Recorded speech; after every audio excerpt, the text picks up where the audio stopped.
"Mom, this trip is for active families. You should just stay home and rest. We'll bring you photos." My daughter Sarah's words hung in the air between us like smoke. I stood in her kitchen, dish towel in my hands, the same hands that had changed her diapers, packed her lunches, held her through every heartbreak. Now those hands were apparently too old, too tired, too much for a family vacation to the Grand Canyon. "I can walk just fine, Sarah," I said quietly. "Doctor Martinez said I'm healthier than most people my age." She didn't look up from her phone. "Mom, you know what I mean. You've been through so much since Dad died. You need time to heal, not to push yourself hiking trails with kids running around." Mark, my son-in-law, cleared his throat from the doorway. "Plus, Margaret, the RV only sleeps 6. With us, the twins, and Sarah's brother's family, the numbers just don't work out." The numbers. I wanted to laugh. The numbers had worked out just fine last month when they needed someone to watch the twins for a week. The numbers had worked out perfectly when they asked to store their old furniture in my garage. The numbers always seemed to work when they needed something from me. "Of course," I heard myself say. "You're right. I should rest." Sarah finally looked up, relief washing over her face. "You understand. I knew you would. Besides, someone needs to watch the house. You know how break-ins happen when places look empty." There it was. Not even just excluded, I was being assigned a job. House sitter, plant waterer.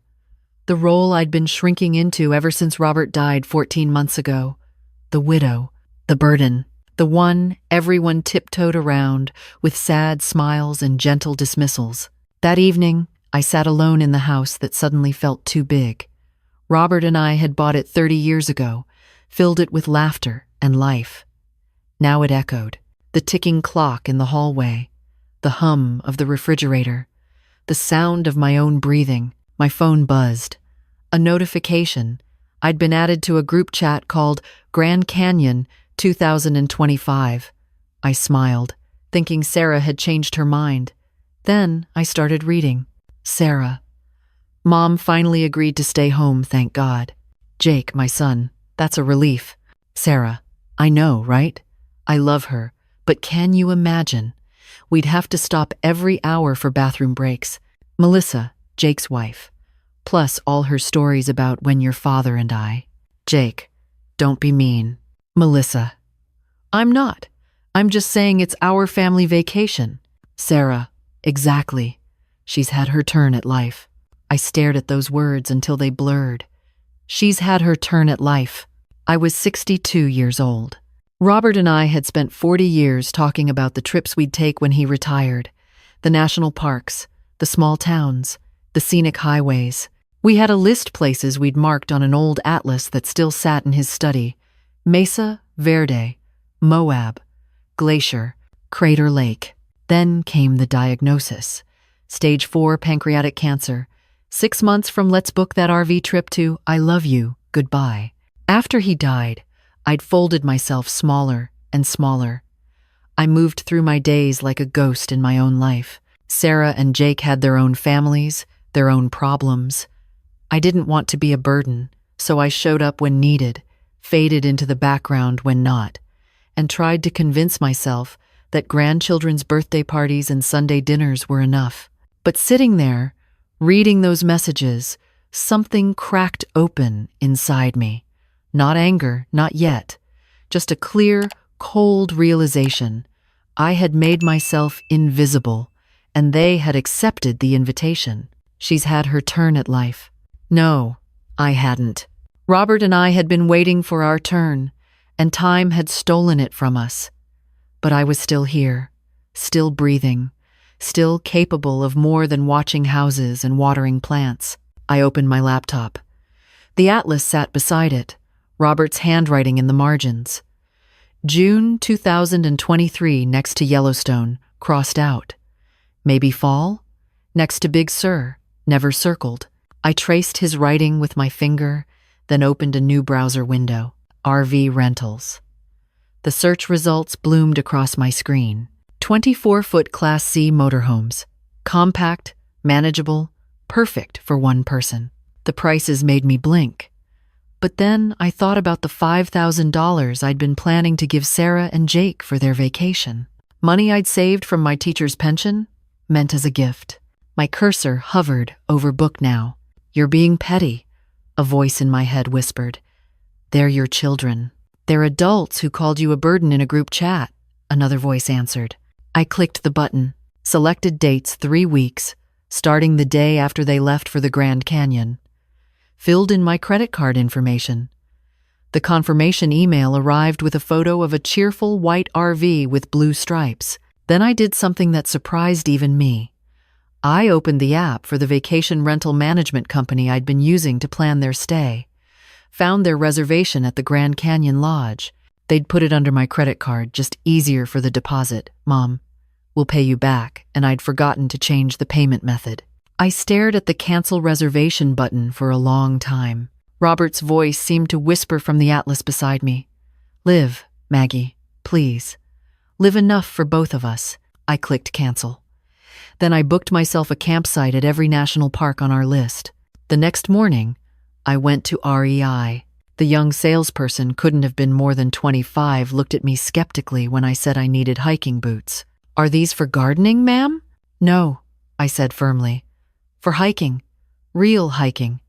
What do you recommend for someone doing the Narrows at Zion?" His eyebrows rose, but he brought me boots. Good ones. I bought them, along with trekking poles, a hydration pack, and a hat that made me look slightly ridiculous but promised UV protection. In the dressing room mirror, in my new gear, I looked unfamiliar. Not old, not young, just awake. My phone rang as I was loading bags into my car. "Sarah, Mom, the weirdest thing happened. The lodge says our reservation was canceled. Can you check your email? Maybe it's a mistake?" I took a breath. It wasn't a mistake. Silence. Then, "What?" "I canceled it. I'm using that money for my own trip." "You, what?" "Mom, that's our family vacation. The kids have been talking about it for months."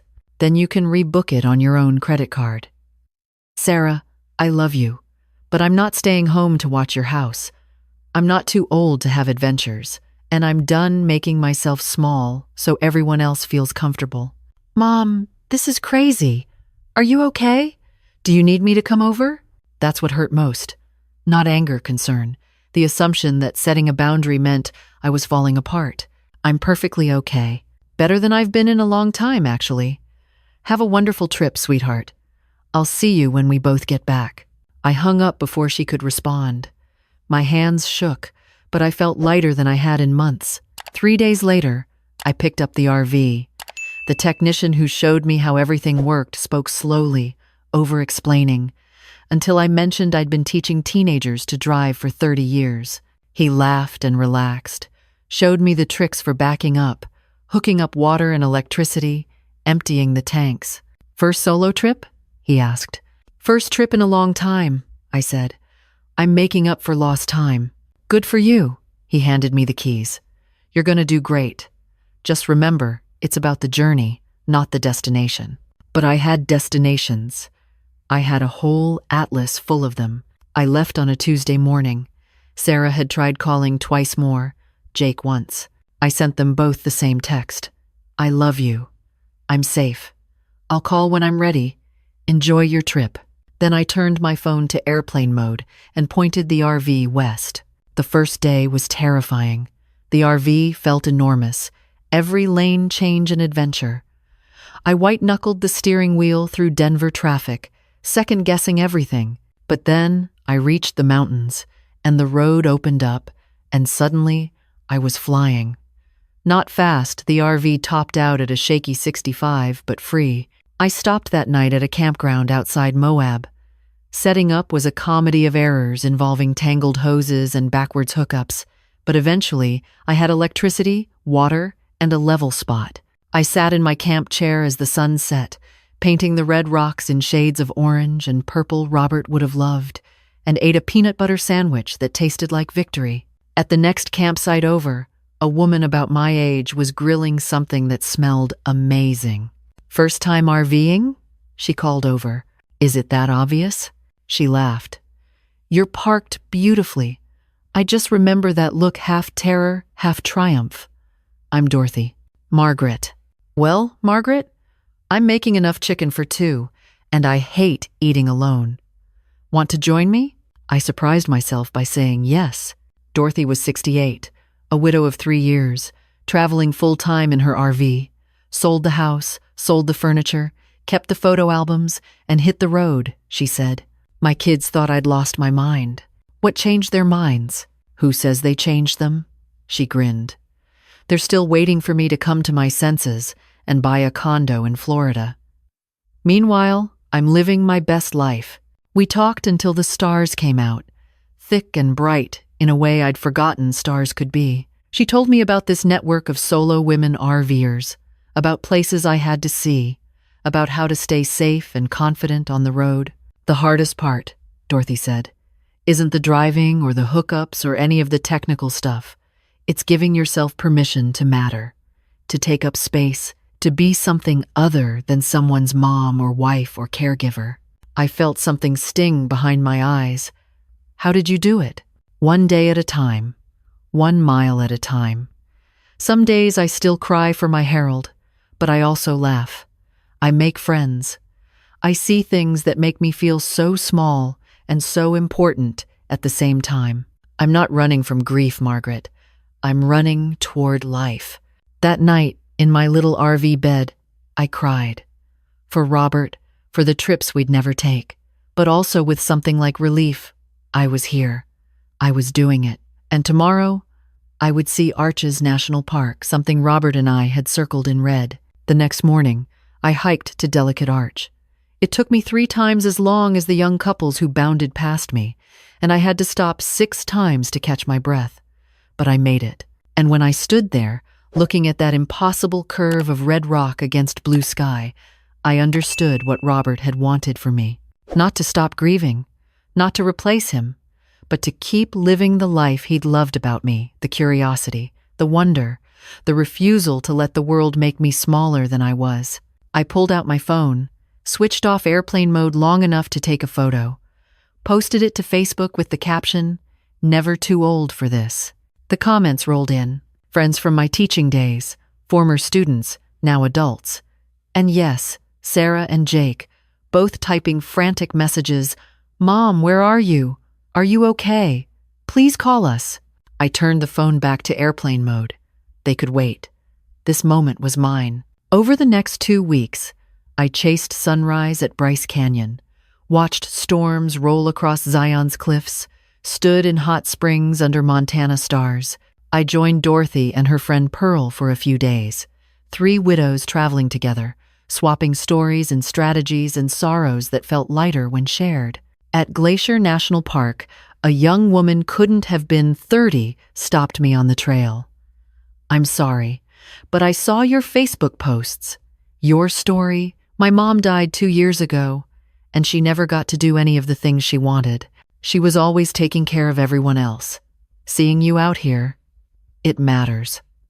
Thank you." I hugged her, this stranger with tears in her eyes, and realized this wasn't just my journey. It was Robert's legacy. It was permission for everyone who'd ever been told they were too old, too tired, too whatever to live fully. I started writing. Not just Facebook posts, but real writing memories of Robert.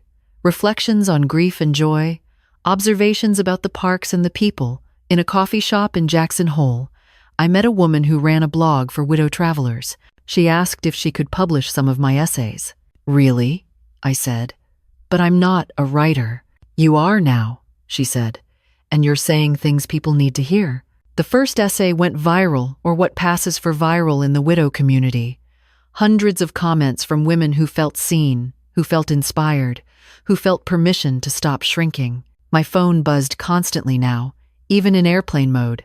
I finally turned it on fully, ready to face whatever waited. 27 missed calls, 63 texts, most from Sarah and Jake. Progression from concerned to angry to confused to something that looked like understanding. The most recent text from Sarah. "Mom, I'm sorry. I'm so sorry. We were wrong. Please call when you're ready. I love you. From Jake.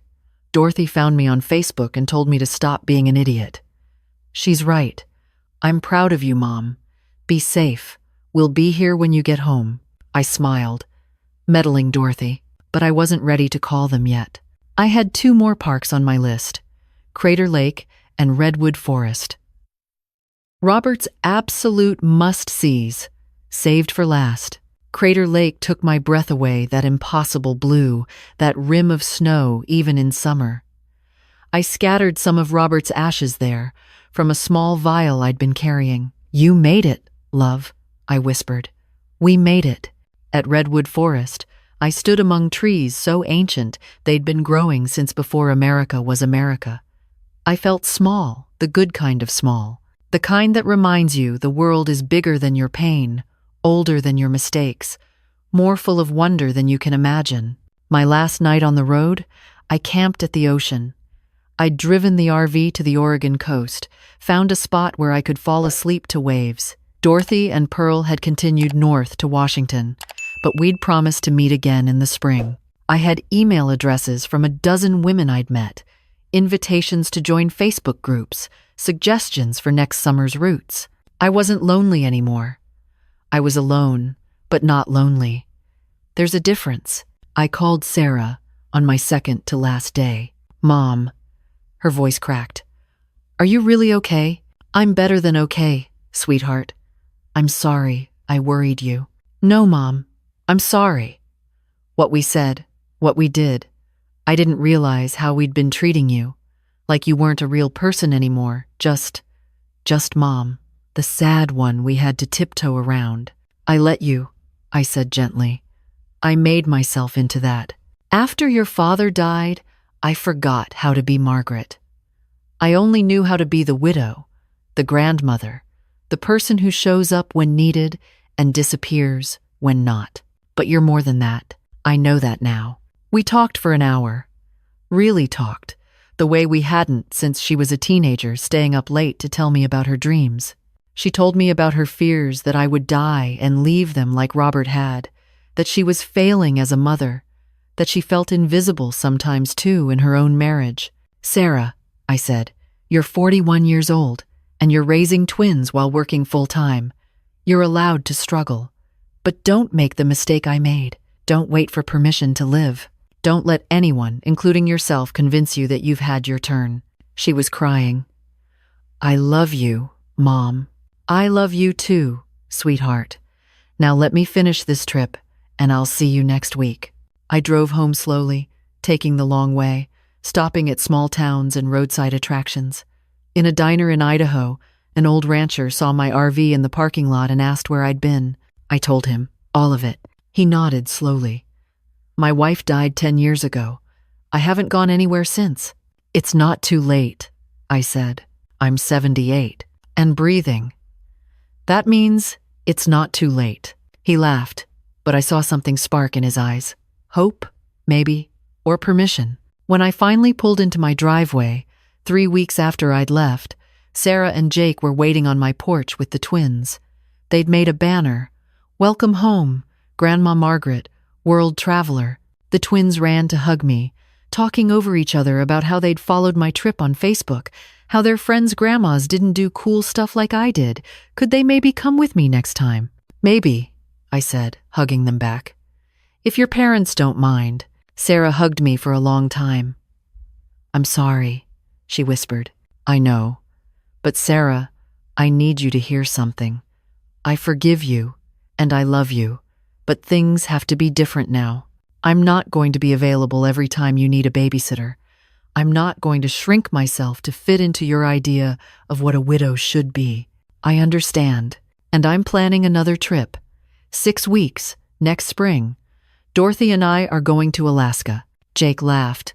Good for you, Mom. Really. We're proud of you. That night, alone again in my house that no longer felt too big, I opened the atlas. Robert's handwriting smiled up at me.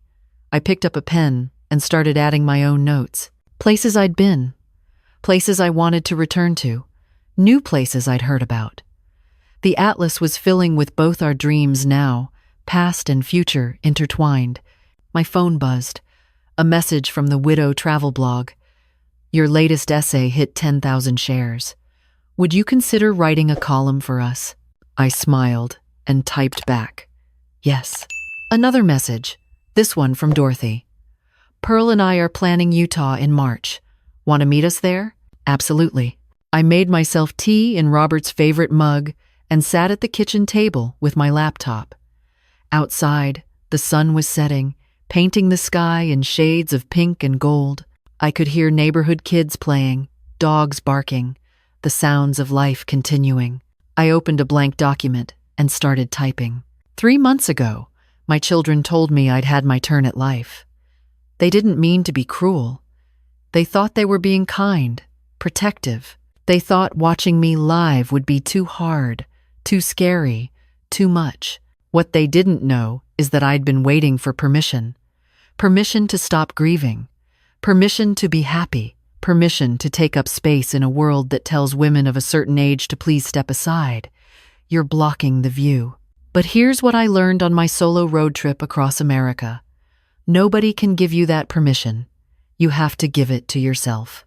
And once you do, once you remember that you're not done, that you still have stories to tell and places to see and dreams to chase, well, then everything changes.